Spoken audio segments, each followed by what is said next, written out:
I want to take the time to talk about the Flyers' special teams. It's obviously been a topic of conversation and obviously an issue to some degree. Now, is it the end of the world? I wouldn't say that necessarily, but I would say it's a problem. And it's been a problem for a while. As I record this, the Flyers are actually coming off a win against the Buffalo Sabres. They actually went 1 for 4 on the power play. And then they closed off both Buffalo power play opportunities. But overall, it's been an issue. The Flyers have shown to be a resilient team. They have attacked quite a bit. Definitely at even strength, it has not been a problem. And I would say this team, even though they're not playing their best hockey, they're still one of the best teams in the division, easily. One of the best teams in the league and one of the most talented teams in the league, whether people want to agree with that or not. If they want to shuffle their opinions from game to game, that doesn't really matter to me. I don't do that. I don't react. What I see has been consistent. It's been consistent over the past, I don't know, month-wise, it doesn't matter, right? But kind of two season and a half so far, it's been consistent. It's been an upward trend. Now, what has not been an upward trend that concerns me the most is actually the power play. And you don't look at this power play and go, again, they were 1 for 4 tonight. They had a good amount of opportunities on it. It wasn't the worst I've ever seen it. But it's really just the lack of consistency from shift to shift. There is no top unit anymore. I mean, that is quite evident. It's balanced more like the even strength lines, and I do understand why you want to do that, right? You want to keep things consistent, maybe to a way. Take guys who have chemistry at 5-on-5, bring that to the power play. But I don't buy that. I'm sorry. And again, they had a nice blast from Ghost tonight to score a goal, but I don't buy that. And again, Ghost, I think, is a big thing here. I see the power play as a precise execution, that I don't focus too much on things being well balanced for both units, or that every single player has an opportunity to shoot on their forehand, or that they have several options at every time. And again, I am not a coach, so you can knock me and you can say that I'm wrong. And I'm sure that there's somebody out there that has a better argument than I do. But when I think of a power play, I think precision. I think quick execution, I think taking advantage of the extra man. So that means not a lot of options. That means remove a lot of that. You know, I know Alexander Ovechkin is going to line up for that shot. I still can't stop it, right? And yeah, that's a unique opportunity, but we have unique talent on this team as well. And we've seen it excel in the power play in the past. And guess what? It was the same play every time. It was predictable, but it worked. And that's kind of my point, is that I think the power play needs to be more about precision, execution. There's almost no shots from the slot anymore. Everything is kind of, we rely on this guy to be a playmaker. We rely on Konechny and then Giroux. And really, when we know who the best playmaker is, we know it's Giroux. And we know that Couturier has been almost a 40-goal scorer playing in the slot, and he's not doing it with that unit. And I get it, 5-on-5, but I don't care. It's not working. It hasn't been working. I'm willing to be wrong, and if they shuffle through this and they power through and Terrien is right, and that's cool. I expect changes, though, because there's been zero progress with this power play over the past 2 years.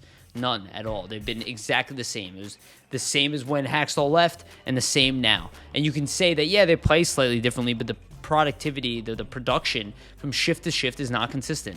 We don't have a top power play unit. We put in Joel Farabee on the power play unit, and everybody knows I love Joel Farabee. I was numero uno on him, still extremely high on him. He's our leading goal scorer, you would think. Yeah, but I don't want Joel Farabee on the top power play unit. I want Claude Giroux. Giroux, Couturier, JVR, Voracek, Ghost probably preferably at this point. Like, I don't really know what we're waiting for. We know who our best power play performers are. Are we trying to play 5-on-5, or are we trying to play on the power play? And that's the only thing I see, is that I want to see something a little different. Again, I can't do anything about this, and if they don't change it and they win, I'll eat my words. That's fine. But I haven't seen it change. Now, maybe they'll make some tweaks. Again, plenty of talent to go around, but I would like to see some of that. I want to know what my top power play unit is. I want to see some consistency from it, you know? And again, when it was predictable, it was top 3 in the league, top 5 in the league. So I don't want to hear this, like, we need more options thing, because that's really not what we need. We need precision. Now, let's go to the PK. The PK has been a disaster at times, and then we'll go on these streaks where it's really good. I'm not going to be as harsh on the PK, surprisingly, even though it's been worse this year than the power play. My issue with the power play is it's just not changed. No regression, no evolution. I don't see it. I don't see it. It's almost like you're relying on talent, and that's why we're getting by. Now, the PK last year was very good. I was very happy. Niskanen obviously has something to do that, but not everything. Not to drop all the way from being a top 10 PK unit to, bottom of the league. That's not acceptable. Now, they put up some streaks. Again, they didn't give up one a night. But when it's really count, they faltered at times, and I don't like seeing that on a regular basis.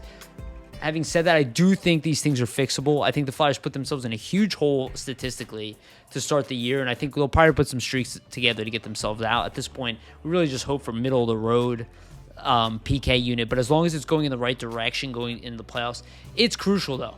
And if we don't have the power play and the penalty kill rolling, at least at mid-tier in the league, and power play has been okay, we're getting by on it.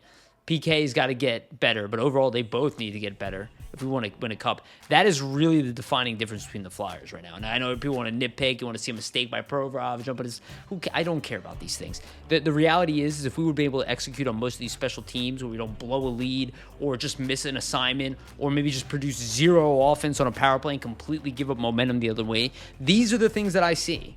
So I want to fix special teams. I think the Flyers recognize that as well. We saw it tonight when they were playing Buffalo. They went with the 7D man. Why did Gustafsson play? For power play time.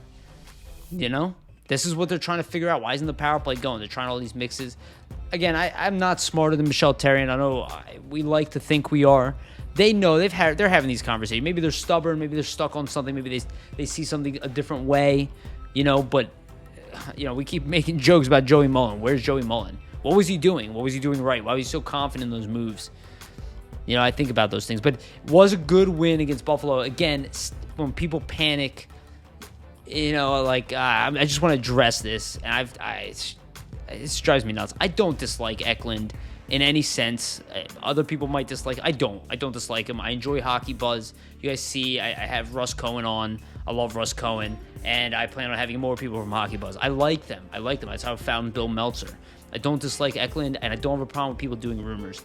But this rumor about Patrick, a first, and Ekholm, it's just irresponsible. It's irresponsible. It's an irresponsible rumor. It doesn't really make sense. It doesn't make any sense. And let me break it down simple why it doesn't make any sense. Last year in the offseason, or two years ago, the Flyers make a trade for Matt Niskanen. What do they give up for Matt Niskanen? Matt Niskanen, Matthias Ekholm, value about the same. Not much of a difference. You could say Niskanen's coming off an off year. That is Fantasyland media talk, where general managers understand that players aren't 100% every year. If you look at Niskanen's career, you can look at every player dipping a little bit. Hey, he had an injury, he should rebound. We know what he is. They know what Niskanen is, and quite frankly, Niskanen got better with age, not worse. So Niskanen, high value, right? We gave up Gudis and retained value.